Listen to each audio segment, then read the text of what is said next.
Ensemble, donc bienvenue, moi je m'appelle Jimmy Martin, je suis un des fondateurs de la société Certifopac. Je serai en compagnie de Manon et de Coralie, que je vais laisser se présenter. Et bah, du coup, enchantée, Manon, chargée commerciale chez, Certifopac. Du coup, j'interviens au début des dossiers, et voilà, on aura peut-être l'occasion d'échanger ensemble si la certification, Qualiopi, vous intéresse. Coralie, je te laisse te présenter. Merci Manon et bonjour à toutes et à tous. Donc, je suis Coralie Rivola, je suis auditrice qualité chez Certifopac depuis plus d'un an et j'accompagne aussi les organismes de formation à mettre en place la certification Qualiopi et je suis également formatrice de formateurs et experte dans le domaine des financements publics dont le FAFCEA, grand sujet aujourd'hui. Voilà, c'est ça et c'est un grand sujet, pour plusieurs, raisons, hein, qu'on va voir ensemble. C'est vrai qu'on a tous été un petit peu surpris de voir il y a déjà quelques semaines une communication sur le FAFSEA qui imposait Qualiopi. Alors certains se sont dit: «Mais c'est bizarre, Qualiopi est déjà obligatoire, pour, quasiment tout le monde, pourquoi le FAFSEA ça ne l'est pas?» Donc voilà, on va surtout refaire un petit peu le point tous ensemble sur le sujet. Pour ceux qui auraient des questions un petit peu plus précises aussi sur Qualiopi, sur le fonctionnement, on y reviendra, voilà. Donc juste avant qu'on démarre et que je présente Certifopac, hem, juste un petit rappel, voilà, bien penser à couper vos micros. On vous laissera du temps juste après notre présentation qui devrait durer 20-25 minutes, grand max, pour poser toutes vos questions. Voilà, que ce soit côté, financement avec Coralie ou sur le volet Calliope avec Manon. Et puis, voilà, après n'hésitez pas bien sûr aussi, on enrichira dans la conversation, donc si vous pouvez, mettre toutes vos questions dans la conversation, c'est top, comme ça nous on pourra directement vous mettre des liens, des sources, des pages web qui pourront correspondre, à, votre demande. Voilà. Est-ce que Manon, Coralie, est-ce que c'est bon pour vous? Est-ce qu'on peut démarrer? C'est tout bon. C'est tout bon aussi. Allez, super. Bon, je passe très très vite sur la présentation de Certifopac. Donc Certifopac, qui sommes-nous? Nous sommes un certificateur Calliope. Donc nous délivrons la certification Calliope. Alors comment on arrive dans ce milieu très très spécial? Et ben un petit peu par hasard, avec la réforme de fin 2018 qui est venue imposer la certification unique à quasiment tous les centres de formation. Donc on fait que ça depuis 2019. On est une entreprise aujourd'hui de 30 collaborateurs, plus de 90 auditeurs sous-traitants, voilà, qui travaillent aussi avec nous sur toute la France pour les audits en présentiel, que ce soit sur les grandes métropoles, mais aussi sur toute la province, voilà, même les DROM, voilà, s'il y en a qui sont aujourd'hui peut-être dans les DROM-TOM, que ce soit la Réunion, la Guadeloupe ou autre, eh bien, nous intervenons aussi pour Calliope. Calliope n'est pas que un sujet lié à la métropole, loin de là. Pour vous expliquer un petit peu tout ça, nous, il faut qu'on soit accrédité pour exercer en tant qu'organisme certificateur. Donc, on détient une accréditation par le COFRAC, le Comité français d'accréditation. Et ça, c'est important parce que ce que vous allez peut-être vous vivre demain avec la certification Calliope, sachez que nous-mêmes, on voilà, on y est confronté chaque année, puisque, on se fait auditer aussi par le COFRAC, donc c'est le même principe, hein. On a tous des points à aller respecter sur, la qualité, le process, les compétences, de nos intervenants et il y a des choses assez proches avec, ce qui se fait sur Calliope. Voilà. Je passe assez rapidement pour qu'on avance, sur le sujet FAFCEA. Peut-être un petit mot, finalement, Caroline, sur tes prestations, sur ta société? Oui, alors, sur mes prestations, effectivement, en dehors de la partie audit, j'accompagne donc les organismes de formation à mettre en place, en fait, à préparer la certification, à mettre aussi en place un système qualité parce que l'idée, c'est vraiment de l'aborder comme ça, pour la conformité, mais de pas, être sur une proposition, complètement, comment dirais-je? Bâclée et complètement impersonnalisée. L'idée, c'est vraiment de s'approprier son propre système qualité pour pouvoir être conforme et après obtenir le fameux Saint Graal, donc la certification. Voilà, sur l'activité principale, là-dessus, sur l'accompagnement. Mmh mh. Super. Bon. Très bien. Alors, est-ce que tu veux finalement un petit peu rebondir déjà sur le FAFCEA? Qu'est-ce que c'est? Et puis on pourra aussi, voilà, on va pouvoir mettre quelques chiffres. J'ai quelques chiffres aussi à vous présenter sur le sujet. Mais peut-être, est-ce que Coralie, tu peux finalement repartir un petit peu sur la base? Qu'est-ce que c'est? En quoi ça consiste? Et puis voir pourquoi finalement on est concerné par Calliope, dès maintenant. Oui, bien sûr. Alors effectivement, depuis l'entrée en vigueur de Calliope, on a cette obligation donc d'avoir la certification pour bénéficier des financements publics. Il y avait une petite exception faite sur le FAFCEA. Donc le FAFCEA, c'est un dispositif de financement qui est propre en fait au secteur de l'artisanat et du commerce, notamment l'alimentaire, le bâtiment et la prestat de services, comme par exemple dans le milieu de la beauté, l'esthétique ou autre. Ce financeur donc, a fait l'annonce, là, ça y est, à partir de 2026, donc du 1er janvier 2026, il faudra la certification Calliope pour pouvoir faire prendre en charge ces formations au niveau des stagiaires. On a un petit délai, une souplesse en fait jusqu'à fin juin, mais à partir du 1er juillet 2026, les organismes de formation qui n'auront pas Calliope ne pourront pas avoir leur formation de prise en charge par le FAFCEA. Donc là, c'est vraiment l'impact sur plusieurs secteurs d'activité, en sachant qu'aujourd'hui, on a une prise en charge qui équivaut, alors ça dépend des secteurs et on peut vous remettre le lien vers les taux de prise en charge, les critères, mais en moyenne, on va avoir sur le bâtiment et le service 100 heures de prise en charge de formation, que ce soit sur la technique ou transverse. Quand on parle de transverse, on est plutôt sur de la gestion, du pilotage, marketing ou autre, avec des montants, donc toujours en taux horaire spécifiques au secteur d'activité. Et sur l'alimentaire, on est un petit peu moins sur le nombre d'heures, mais je crois que la prise en charge est un peu plus haute voilà, sur la technique. Ce qui est important, effectivement, c'est de rappeler, donc Jimmy, je vais te laisser faire le point, si tu veux, sur les chiffres clés du FAFCEA. Mmh mh. Bah, en fait, tu l'as très bien dit, tu as dit que sur le secteur alimentaire, c'était un petit peu plus rémunéré. C'est clairement ce qui ressort, hein, de leur stats sur le chiffre.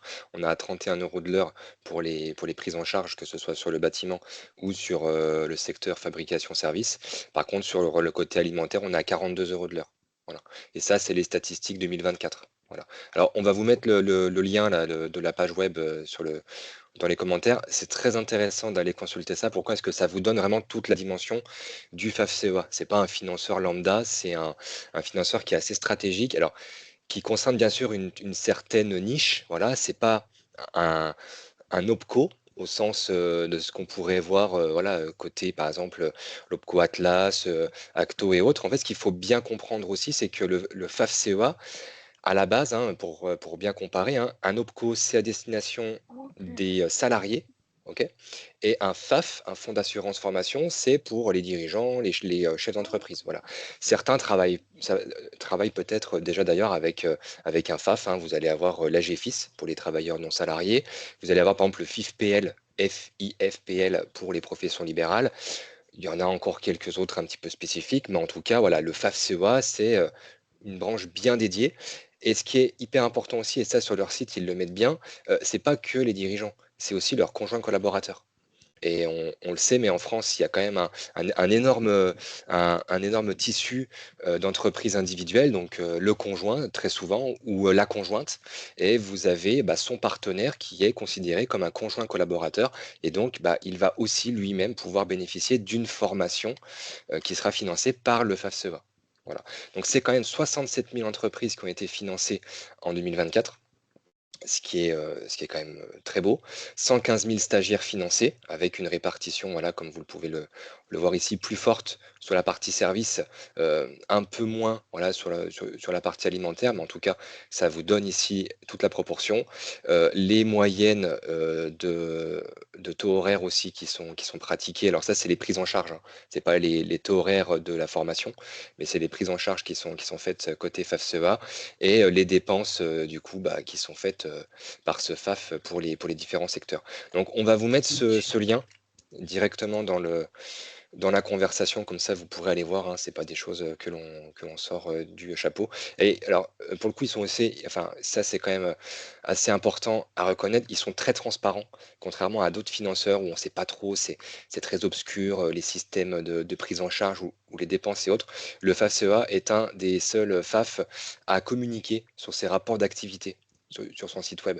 Donc dépenses de fonctionnement, les coûts, les ressources et autres. Et c'est voilà, c'est franchement plutôt bien. D'ailleurs, voilà, enfin tout le monde ne le fait pas, ou du moins tout le monde ne le fait pas avec la même précision.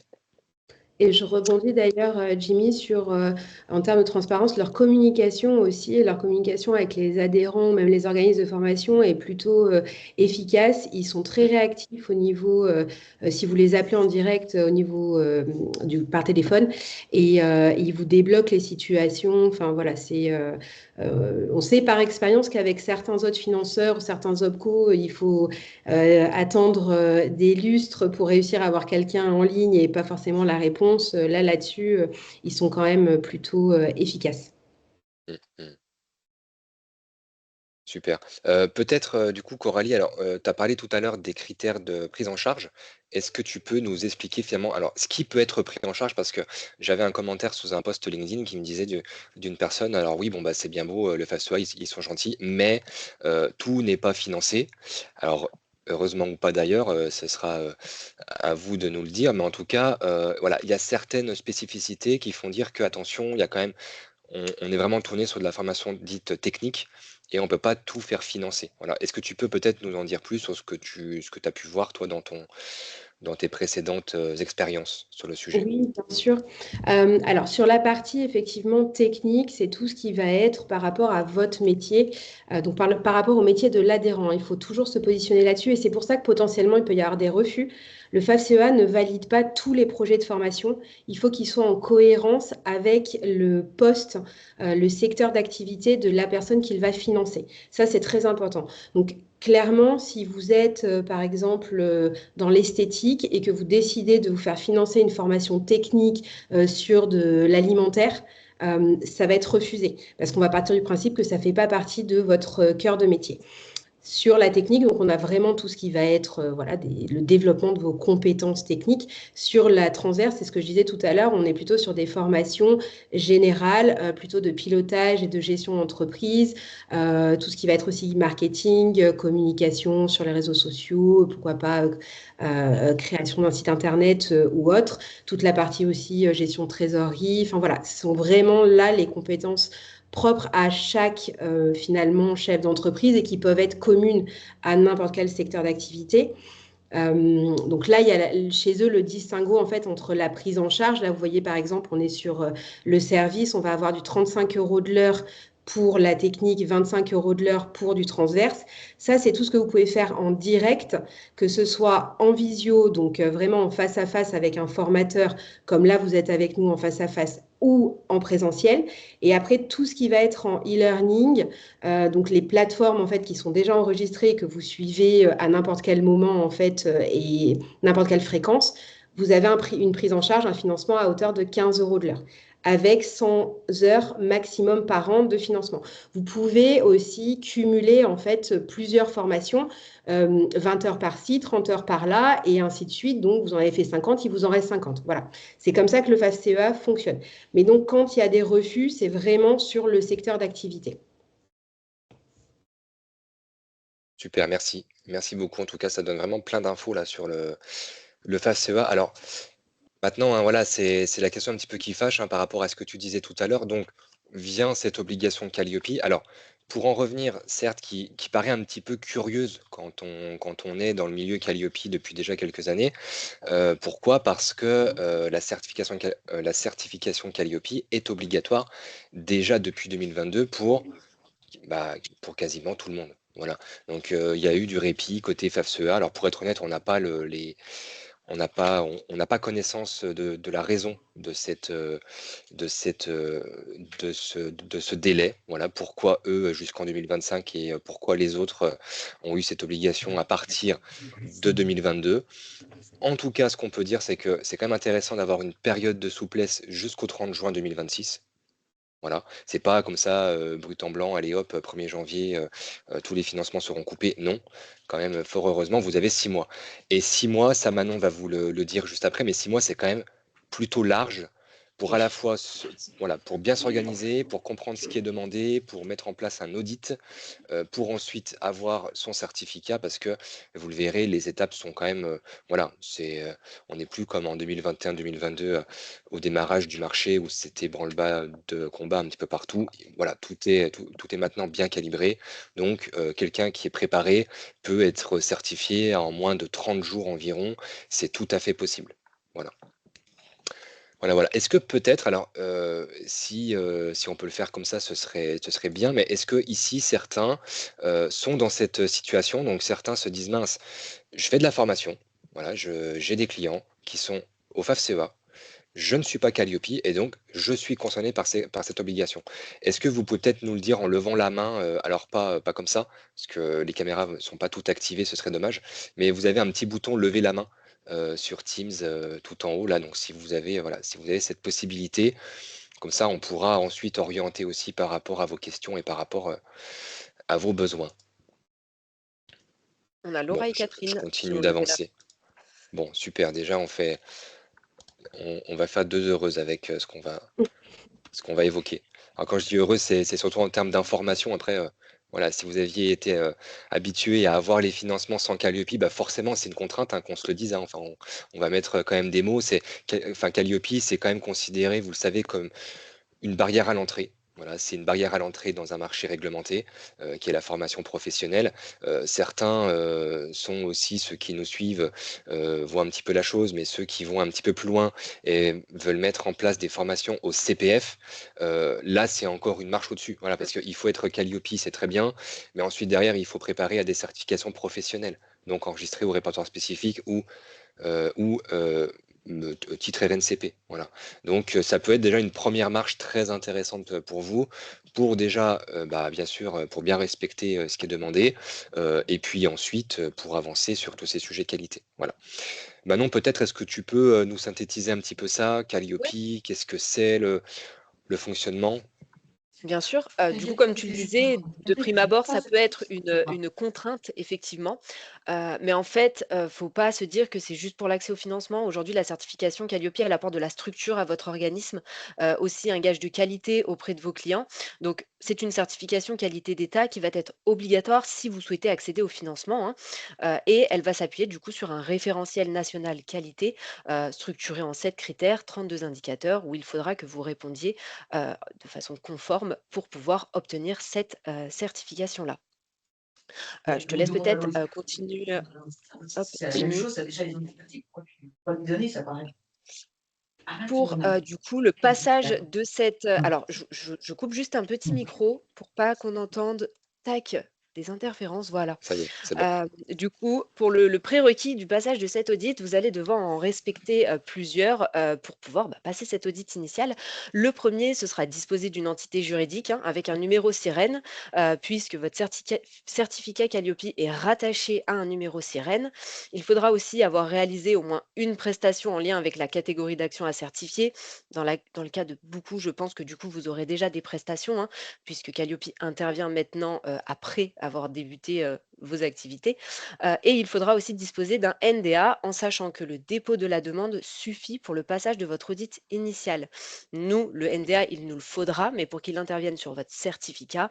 Mais voilà, dans le cadre de délai auprès des DRET, n'ayez crainte, vous pouvez tout de même passer votre audit, être certifié. Voilà. Après Euh, normalement, alors après sauf cas concret, mais normalement ceux qui avaient déjà accès à des financements FAFSEA avaient déjà leur NDA, Tout à fait, et ont déjà certainement déclaré leur 1er bilan pédagogique et financier. C'est ça, c'est ça effectivement, oui. pour l'entrée au FAFCEA. Manon, d'ailleurs, quel est le délai quand on ne l'a pas, son NDA, pour l'obtenir une fois qu'on a passé son audit? Alors, ça va vraiment dépendre de la DRETS, de la région concernée, hein. Là-dessus, les délais peuvent être assez longs comme assez réactifs. Ouais, ouais, les On délais ont n'a pas changé là, vraiment il y a pas longtemps là, il y a un décret qui est sorti. Alors avant, c'était 30 jours. Les DRED, ça avait 30 jours pour ouais. répondre et s'il y avait pas de réponse, c'était quasiment acquis de fait. Voilà, il y avait un courrier qui était envoyé automatiquement. Maintenant, le délai est passé à 60 jours. Donc Mmh. on peut s'attendre à obtenir un NDA au maximum 60 jours après sa demande. Voilà. Après, ça reste un maximum. En fonction des régions, en fonction aussi de la qualité de votre dossier, on peut s'attendre, des fois, voilà, enfin moi j'ai vu aussi passer, des fois sur les réseaux, des obtentions de NDA parfois 48 heures après, Mmh. la demande en ligne. Voilà, donc c'est assez variable, ça peut être C'est aussi lié ça. à la temporalité, au nombre de demandes en cours, voilà. Voilà, mais ce qu'il faut Et retenir, c'est que du coup, votre certificat Qualiopi est rattaché à ce NDA et votre numéro sirène. Coralie, excuse-moi, je t'ai coupé. Non, non, je t'en prie, Manon, j'allais dire. Et au niveau du coup de Certifopac, si on n'a pas son NDA, qu'on passe son audit pour qu'il soit validé, est-ce qu'il y a un délai pour transmettre le NDA ou pas du tout Alors contractuellement, il y a 12 mois. C'est-à-dire que D'accord. la signature du contrat, voilà, donc 12 mois, c'est quand même hyper large. Maintenant, en moyenne, en fait, ça se fait très vite parce que on fait l'audit. Le NDA donc n'est pas encore reçu, admettons. Bah, derrière, nous, on se prononce sur la décision favorable. On ne peut pas éditer le certificat tant que le NDA n'est pas reçu, parce qu'il doit, il doit apparaître sur le certificat. Mais ça se fait quasiment instantanément. Dès qu'on a l'info, on renseigne le NDA sur le certificat et on pousse sur la liste publique et on est reconnu comme bien référencé. Ok. Voilà. Du coup, pour vous expliquer un petit peu le cycle Calliope, donc ça va se dérouler, un cycle Calliope va durer 3 ans. Vous allez passer un audit initial qui se réalise sur site en présentiel, à l'issue duquel vous allez obtenir votre certificat Calliope. À ce moment-là, débutera le cycle de 3 ans. Entre 14 et 22 mois suivant cette obtention, vous allez avoir un audit de surveillance qui se réalisera à distance. Voilà, faut voir Calliope comme une image à un instant T qu'on vient prendre à l'audit initial et ben, il faut qu'on vienne la reprendre entre 14 et 22 mois pour s'assurer que tout soit toujours conforme. On continue, on arrive ensuite sur la fin, de ces 3 ans et là, un audit de renouvellement vous sera proposé afin d'avoir une décision de renouvellement, et ainsi garder son certificat mis à jour avec des dates et comme vous l'aurez compris, la certification Calliope est cyclique. Donc en fait, après la décision de renouvellement, entre 14 et 22 mois, vous aurez aussi un audit de surveillance et ainsi de suite. Mm. Et là où c'est intéressant, je me permets une petite aparté sur le sujet, mais oui, c'est cyclique et oui, on doit renouveler pour le conserver. Maintenant, il n'y a pas d'obligation de le Mmh. conserver. Du moins, voilà, vous pouvez bien sûr, et ça c'est un petit peu le cas aussi pour les nouveaux entrants, pour les nouvelles activités, enfin pour les nouveaux entrepreneurs là qui se lancent sur le marché, ils obtiennent leur certification Calliope via l'audit initial et ils ont le droit de dire 1 an après, lors de la planification de leur surveillance, bah non, écoutez, je suis désolé, bon, mon modèle économique est pas suffisamment stable, j'ai pas trouvé mes clients, mon business model, et donc il peut rompre son contrat. Alors, il va perdre sa certification Calliope, hein, mais du moins il n'est pas engagé de façon financière à devoir payer audit après audit. Voilà, ça c'est Mmh. d'un commun accord, c'est entre le certificateur et vous-même pour se dire voilà, qu'est-ce qu'on fait? Est-ce que l'on poursuit? Exactement. Alors l'auditeur, c'est la clé de voûte, hein, l'auditeur, parce que là on parle d'audit, ça fait un petit peu peur, hein, le terme audit, hein, qu'on se le dise, hein, ça fait un petit peu inspection, c'est pas trop, contrôle, voilà. Et l'auditeur souvent c'est une posture qui a mauvaise presse. Parce que forcément vous faites rentrer quelqu'un chez vous, dans votre local, dans votre commerce, et on se dit: «Mince, qu'est-ce qu'il va me dire? Il va me prendre de haut, il ou elle». Et donc voilà, donc il y a quand même un travail, presque une posture aussi à avoir, hein, quand on accueille un auditeur, mais faut quand même savoir que l'auditeur ou l'auditrice, sont formés à la posture. Voilà, il y a une posture à avoir, il y a une posture d'écoute, de bienveillance. Alors certes, un auditeur, il est pas là pour faire copain-copain, qu'on se le dise, hein, c'est pas là, voilà, enfin, il est pas là pour conseiller, pour aider, mais il est là pour faire son travail en toute bienveillance, en toute impartialité, confidentialité aussi, parce qu'il voilà, il est pas là pour piquer de la doc, pour monter, des formations concurrentes aux vôtres, voilà. Est-ce que peut-être que Coralie, tu peux un petit peu nous en parler, toi, dans ton rôle voilà, d'auditrice, comment t'envisages un petit peu les choses et comment tu fais en sorte justement que cette posture, elle transparaisse bien aussi? Oui, bien sûr. Alors, je pense qu'effectivement, il y a déjà un peu, je reprends tout ce que tu dis, donc sur la posture. Ça ne nous empêche pas d'être des êtres humains et d'être là, évidemment, sur un côté bienveillance, même si on est là pour juste faire un constat sur un référentiel. C'est des choses aussi qu'on partage en réunion d'ouverture où on remet vraiment le cadre sur notre rôle ce jour-là. J'aime bien préciser que je suis pas du tout là pour embêter qui que ce soit, que l'idée aussi que je sois là pour chercher la conformité et pas l'inverse. On n'est pas là pour mettre en défaut qui que ce soit. C'est vraiment, voilà, encore une fois, un constat. Et il n'y a pas de jugement de valeur non plus. S'il y a une non-conformité, c'est une non-conformité. C'est juste qu'à un moment donné, le niveau en fait de référentiel n'est pas atteint, mais ça ne veut en aucun cas dire que le travail est mal fait, que les formations ne sont pas de qualité ou quoi que ce soit. D'ailleurs, sur la certification, on ne vient pas du tout attester sur le niveau de qualité d'une formation en elle-même, mais bien sur tous les processus de l'organisme de formation. Donc il y a vraiment ce côté-là sur évidemment aussi la déontologie, la confidentialité, la neutralité, l'impartialité, ça c'est essentiel. Voilà, ça reste la clé de voûte, je dirais. Et bien entendu, pas de conseils, pas de préconisations, ni d'amélioration, c'est pas notre rôle. Moi, j'ai 2 casquettes différentes. Quand j'accompagne mes clients, c'est une chose, je les audite jamais. Et quand je vais auditer des gens, je les connais absolument pas, j'ai pas de lien avec eux. Donc voilà, on part à zéro là-dessus. Oui, c'est vrai que souvent, de prime abord, les clients, en tout cas, ont l'impression qu'ils vont avoir un inspecteur qui arrive. Mais comme tu l'as si bien dit, vous venez chercher la conformité et pas la non-conformité. Alors, s'il y a une non-conformité, il y en aura une, parce qu'en termes d'impartialité, voilà. Mais voilà, comme l'a si bien dit Coralie, il y a aussi de la bienveillance et ça se passe toujours très bien dans l'échange. Tout à fait. Hop. Super, merci. Alors, on voulait aussi vous parler des types d'audits, mais de façon assez rapide, hein. Ça, voilà, ça c'est plus pour ceux qui seront intéressés. Mais en tout cas, faut retenir que nous, en tant que certificateur, enfin, on va déjà bien distinguer deux types d'audits. On va avoir le pré-audit, qui peut aussi être appelé l'audit blanc, mais en tout cas, nous, enfin, c'est voilà, c'est plus, c'est un terme un petit peu technique, mais en tout cas, ça s'appelle pré-audit. C'est un audit de diagnostic, voilà, que l'on peut faire en interne. Alors, l'audit blanc, ce que je disais, c'est que c'est un diagnostic. Nous, en tant que certificateur, on pourra pas aider s'il y a des écarts à dire après, bah voilà, il faut le traiter comme ci, comme ça. Donc, ça, derrière, c'est le travail de personnes comme Coralie qui ont une prestation d'accompagnement et qui peuvent aider aussi en lien avec tout ça. Voilà. Nous, en tant que certificateur, ce qu'il faut bien retenir, c'est que on ne fait que des prestations donc qui sont sous accréditation, hein, et voilà, qui sont impartiales. Voilà, on ne pourra pas aider. Voilà. C'est ça. L'audit initial, lui, de façon un petit peu plus réglementaire, comment ça fonctionne? Peut-être que Manon, tu veux présenter un petit peu? Oui, bah, pour l'audit initial, bah, du coup, ça va être celui qui va vous permettre d'obtenir votre certification. Moi, déjà, ce que j'aime bien rappeler, mais on y viendra après sur les types de non-conformité, mais c'est que vous ne loupez pas un audit initial. Vous pouvez avoir des non-conformités que vous pourrez lever et donc obtenir cette certification. Vous n'aurez pas d'audit initial à passer à nouveau. L'audit, ce sera alors, en termes de durée, ça sera en calcul par rapport à la réglementation, votre tranche de chiffre d'affaires, les catégories d'actions à certifier. Ce sera donc une durée d'audit avec un auditeur qui se présentera sur site pour voir avec vous les différents indicateurs et donc regarder si vous respectez les différents points de conformité par indicateur.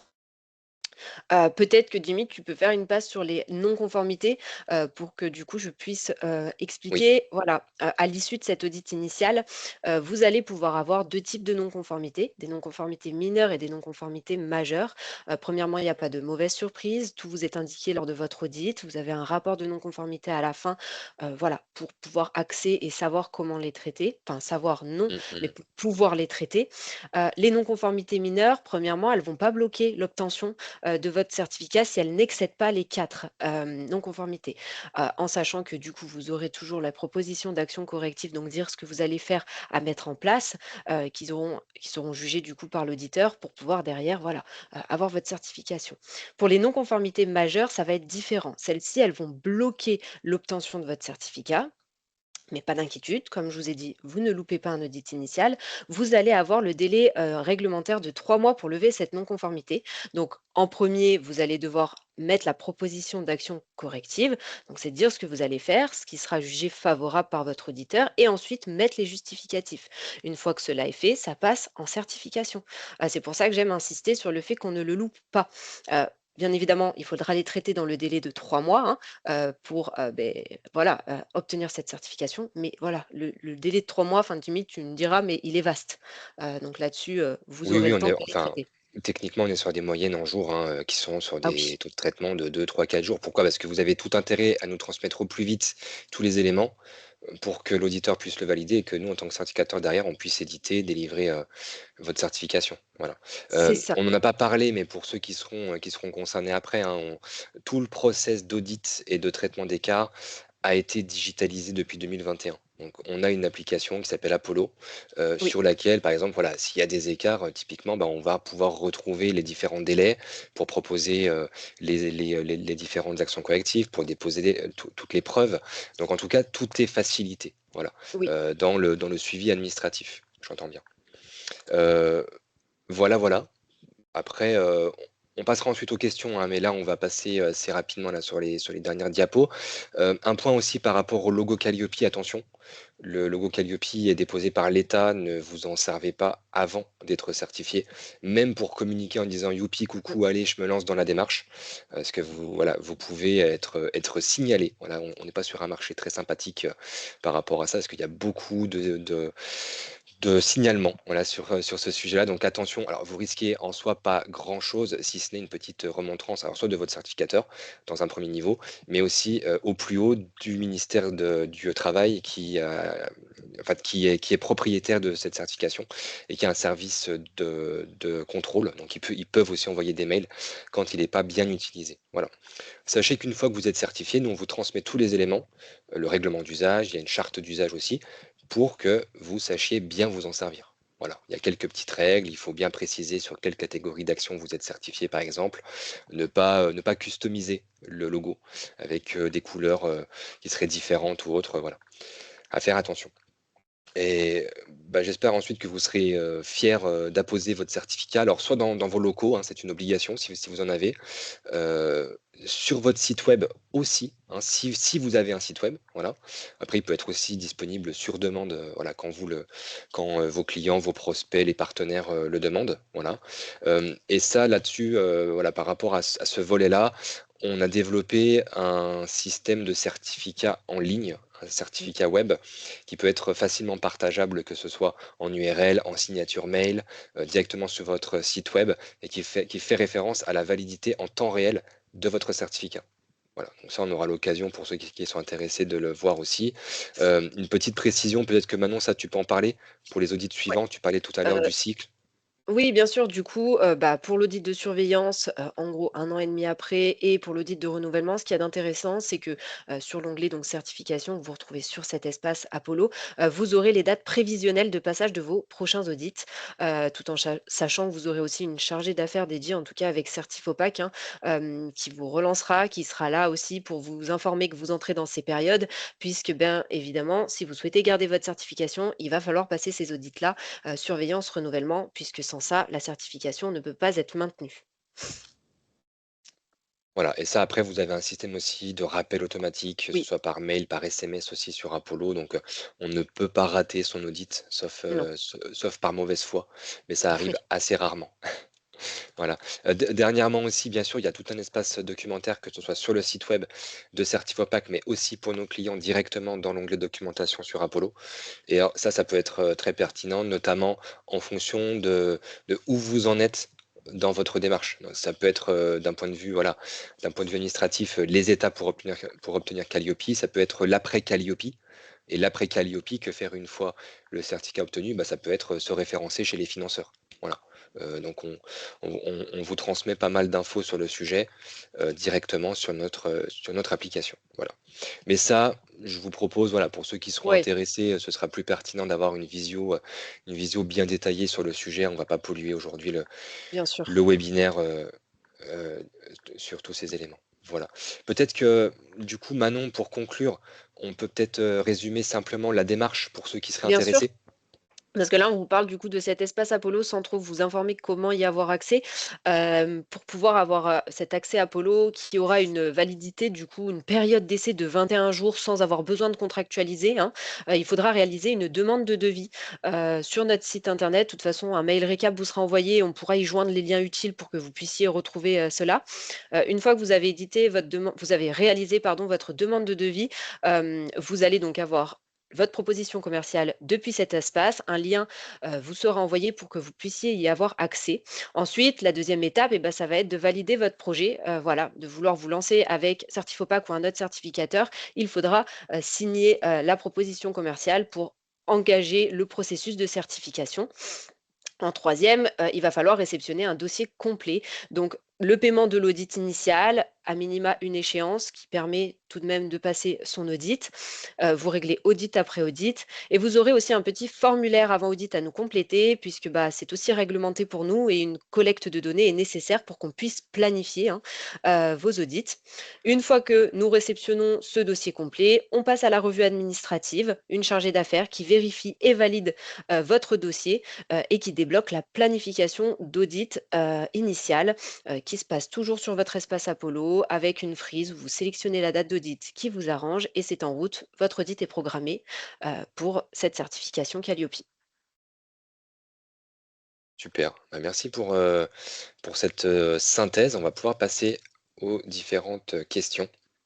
Ouais. Alors, c'est vous qui voyez, soit on peut, voilà, s'il y a des questions dans le chat directement, bah, n'hésitez pas à l'écrire. Après, comme on est sur un format plutôt libre avec Teams, si certains veulent prendre la main avec directement leur micro, n'hésitez pas. Euh, et puis, voilà. Ou alors, Manon et Coralie, vous avez été peut-être très clairs. Bon, bah, Et tant mieux, il n'y a hein. peut-être pas de questions. Ça peut arriver aussi. Ça peut arriver, effectivement. De toute façon, si vous en avez, libre à vous, hein, vous pouvez nous les poser. OK. Après, de toute façon, voilà, vraiment l'info importante, bien sûr, c'était, bah, justement l'info du FAFSEA, l'obligation, au 30 juin. Voilà, si vous retenez Mm. bien qu'il y a cette période charnière sur le premier semestre 2026, bah, déjà vous avez compris quelque chose.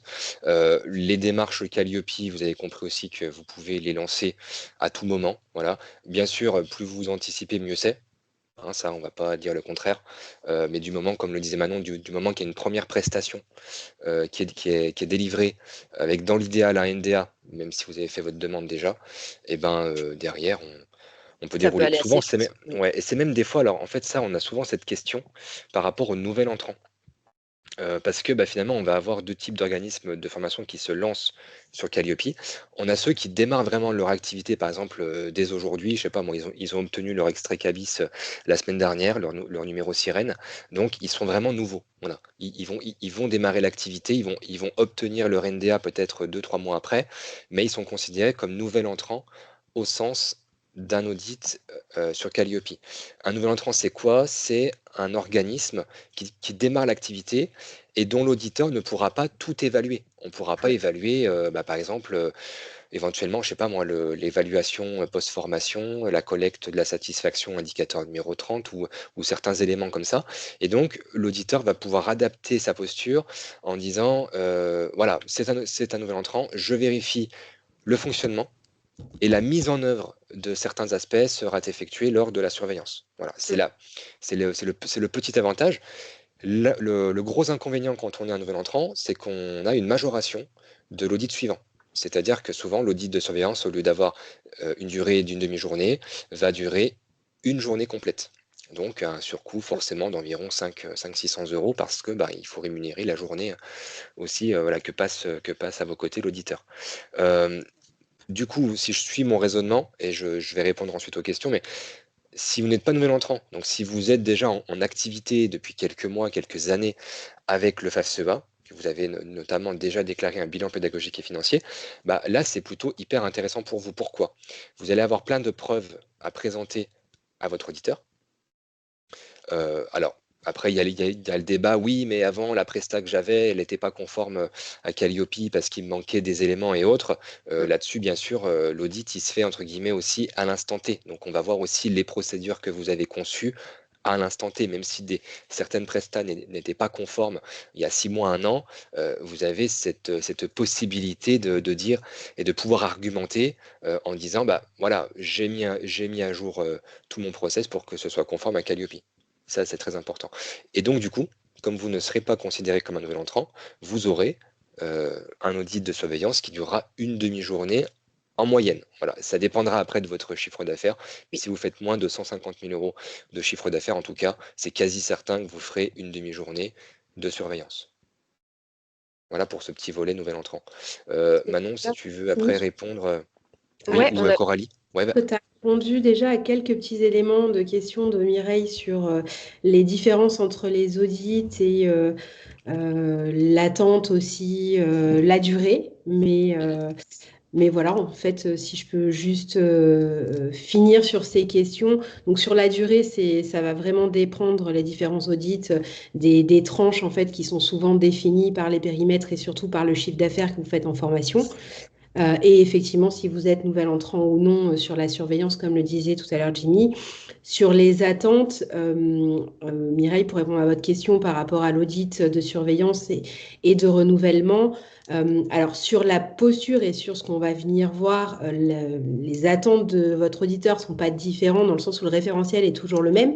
On va avoir par exemple en surveillance ou même sur du renouvellement, on va avoir un élément sur les non-conformités qui auraient pu être, notamment les non-conformités mineures qui auraient pu être mis en évidence lors du précédent audit. Donc, on va refaire des vérifications là-dessus et après sur d'autres indicateurs, sur l'évolution de vos process, de votre activité. Voilà. Il n'y a pas, excepté en termes de temps, en tout cas, l'audit en lui-même n'est pas différent. Voilà. Je ne sais pas, Manon et Jimmy, si vous voulez. c'est très clair. Oui, ah bah. Ok.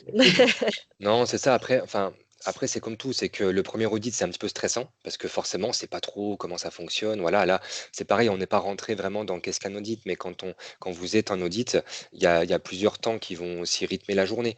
Il y a la réunion d'ouverture qui est là aussi pour apaiser, pour rassurer, pour expliquer comment ça va fonctionner. Il y a ensuite l'évaluation en tant que telle où l'auditeur va vous dire, bon allez, c'est parti, indicateur 1. Donc indicateur 1, il va jamais vous dire montrez-moi tel document ou montrez-moi ça ou machin. C'est quasiment jamais de la question fermée, c'est toujours une question ouverte. Voilà. C'est comment faites-vous pour démontrer que? Et ça vous laisse après le champ large pour répondre en disant bah voilà, moi j'ai un site web dans lequel je communique sur ma prestation, ensuite je fais ci, je fais ça. Et ça, c'est vous qui allez le faire, c'est vous qui allez démontrer, qui allez argumenter. Voilà. Pour ceux qui sont là, qui sont inscrits, de toute façon, on vous le mettra, mais il y a le fameux guide de lecture, le guide de lecture Calliope, qui reprend toutes les exigences qui sont demandées lors d'un audit, dans lequel voilà, vous avez tous les indicateurs. Et ça, nous, on a fait un gros travail sur Apollo, de vous le rendre de façon finalement un petit peu lisible. Donc, vous arrivez sur Apollo, vous avez un certain nombre de questions préliminaires. Comme j'ai un local, j'ai pas de local, je fais de la formation en sous-traitance ou pas. Et en fonction de ça, vous allez voir tous les indicateurs qui sont applicables à votre situation. Donc c'est pas un tableau par défaut, voilà, qui est un peu bateau, même sur Excel. C'est vraiment un tableau dynamique en version web. Et vous pouvez partir là-dessus pour vous dire, OK, je sais vraiment sur quoi je vais être évalué lors de l'audit. Voilà. Du coup, on avait une question, si l'audit, si nouvel entrant, l'audit de surveillance est-il à distance comme indiqué sur la diapo? Oui. Peu importe la durée, l'audit de surveillance peut être réalisé, en visio, voilà, une demi-journée ou un jour. Alors pour la surveillance, hein, oui, oui. Pour la surveillance, oui, Mais oui. pour l'initial, c'est toujours en présentiel. Initial et au renouvellement, Voilà. oui, ce sera toujours en Ouais. en présentiel. Et d'ailleurs, c'est important parce qu'on a souvent la question, mais si vous n'avez pas de local, ce qui est tout à fait possible, voilà, on peut réaliser l'audit dans un endroit convenu ensemble. Alors, techniquement, ça peut se faire à domicile. Après, il faut éviter sur la table basse dans le salon. C'est quand même un lieu propice à l'échange, au calme, de façon professionnelle. On a quelques petites anecdotes sur le sujet, donc voilà, faut faire attention. Mais ça peut être aussi un local loué, ça peut être chez un client qui vous prête une salle de réunion. Voilà, ça peut vraiment être plein de petites choses comme ça. Et je rebondis aussi là sur une question par rapport au local. C'est Laura. Laura qui nous dit si on accueille l'auditeur dans nos locaux, est-ce que celui-ci évalue la conformité de nos locaux? Alors, oui et non. Oui et non, dans le sens où le terme conformité est un petit peu fort ici. L'auditeur n'est pas un inspecteur du travail, n'est pas un agent de la DRETS, donc c'est pas lui qui va vous dire il vous manque le petit bandeau sorti de secours, il vous manque l'extincteur et autres. Voilà. Par contre, lui, l'auditeur, il a une obligation d'évaluation sur la cohérence entre les moyens pédagogiques et les moyens techniques que vous offrez pour vos formations la dite formation. Je vais prendre un exemple. Vous êtes un formateur incendie. Vous n'avez pas de local conforme, enfin niveau sécurité, enfin du moins, où voilà, il y a un risque identifié par rapport à la sécurité, dans le sens même presque pédagogique, voilà, du style, bah, je sais pas, il y a une formation incendie, mais il y a pas d'extincteur. Bah, il y a un défaut de moyens pédagogiques et de moyens techniques. Voilà.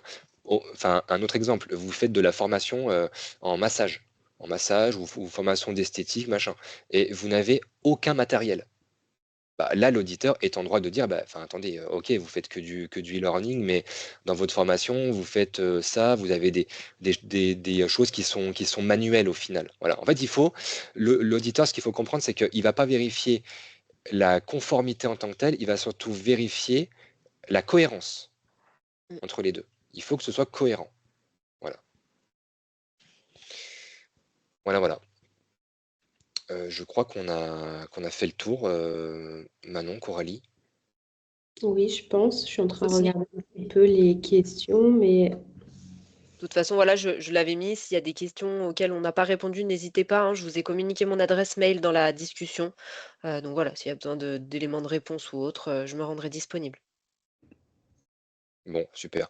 Bon, en tout cas, merci pour votre présence. Vous êtes encore très nombreux là. Ceux qui s'étaient connectés sont encore là à la fin, donc ça prouve quelque chose, ça, généralement. Voilà, merci. N'hésitez pas, vous avez nos coordonnées. Vous savez où trouver Coralie si besoin, où trouver Manon aussi. On vous fera un petit mail récap avec le contenu PDF là, de la présentation, et vous aurez tous les éléments voilà, pour décider de ce que vous ferez début 2026 par rapport à tout ça. Et puis, on reste en contact. Voilà. je vous Merci à vous. remets dans le chat effectivement mes contacts, les réseaux sociaux et autres. Mais merci beaucoup. Merci Jimmy, merci Manon aussi pour cet Merci à échange. toi. Et une très belle journée à tout le monde. Merci à vous deux. Merci. À bientôt. À bientôt. Au revoir. Merci. Au revoir.